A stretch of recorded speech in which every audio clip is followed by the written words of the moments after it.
Agora eu vou conversar com a psicóloga Tânia Madri. O assunto são as perdas e frustrações e como os pais devem lidar com isso na hora de abordar esses temas com as crianças. Bom dia, Tânia, tudo bem? Bom dia. Tânia, como os pais devem abordar o tema perda, frustração com os filhos? Sempre falando a verdade. A verdade, ela se impõe sobre tudo que a gente conhece. Os pais precisam ter a sensibilidade de respeitar o sentimento e as emoções dos filhos, mesmo porque se isso não puder ser falado, não puder ser sentido, vivenciado pela criança, vai gerar angústias, frustrações, né, e uma série de problemas futuros. A gente vai falar disso também, mas eu gostaria que você explicasse, que você desse dicas de como deve ser essa abordagem. Em primeiro lugar, sobretudo a verdade. Mas como deve ser feita essa abordagem? Tem alguma maneira lúdica, alguma maneira mais amena de tratar isso com uma criança? Sim, respeitando-se a idade mental e cronológica da criança, né?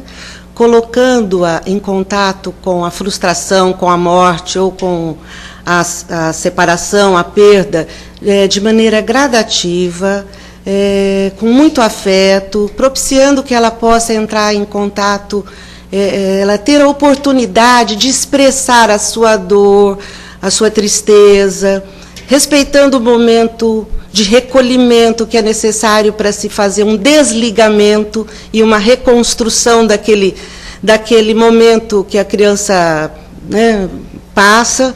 E existem algumas situações que poderiam facilitar no desenvolvimento da criança a proximidade com essas emoções destrutivas que todos nós evitamos. A proximidade com as histórias infantis, com os contos de fadas, onde se lida com a morte ou com a perda, e muitas vezes representar através da brincadeira ou através de bonecos, né, situações onde a criança possa entender onde foi, se ela vai passar por uma cirurgia, por exemplo, né, colocar para ela a situação de como funciona um hospital, que situações ela vai lidar lá dentro, e muitas vezes representar aquelas situações através de bonecos, através das brincadeiras, né? Isso deve fazer parte, então, do aprendizado, né? Claro. É uma forma de educar. Claro, também. Claro. Se você não tem um olhar para as relações afetivas, né, e só priorizar, por exemplo, o desempenho escolar numa situação de tristeza da criança, você não a ajuda a desenvolver na personalidade conceitos bastante importantes para que ela possa ser um indivíduo de relações férteis, afetivas. E você falou uma coisa interessante no início da entrevista, né? Que se isso não for tratado de uma maneira adequada, né? Se esse assunto não for tratado de uma forma adequada com as crianças, isso pode trazer prejuízos futuros para a vida dela.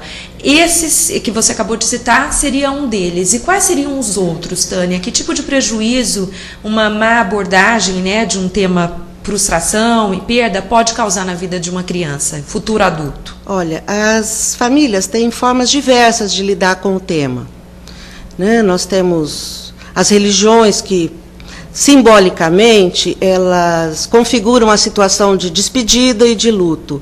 Mas, se mal colocado, uma questão, né, de para onde vai a pessoa querida, porque as crianças têm o direito de colocar a pessoa que ela gosta onde ela quer, nas estrelas, no céu, né? Mas é muito importante que ela saiba que elas não vão voltar e que elas podem ficar com elas no sentido de lembrança das situações boas vividas. E é preciso realmente se ter muito cuidado, porque respeitar o desenvolvimento da criança implica em respeitar justamente a capacidade dela de poder expressar a dor, colocar palavras onde não existe uma compreensão sobre aquele sentimento que ela vive. Tá certo, então, Tânia. Muito obrigada pela entrevista. Obrigada eu. Um ótimo dia para você. Para você também. Você conferiu aqui no Cidade Aberta a entrevista com a psicóloga Tânia Madri.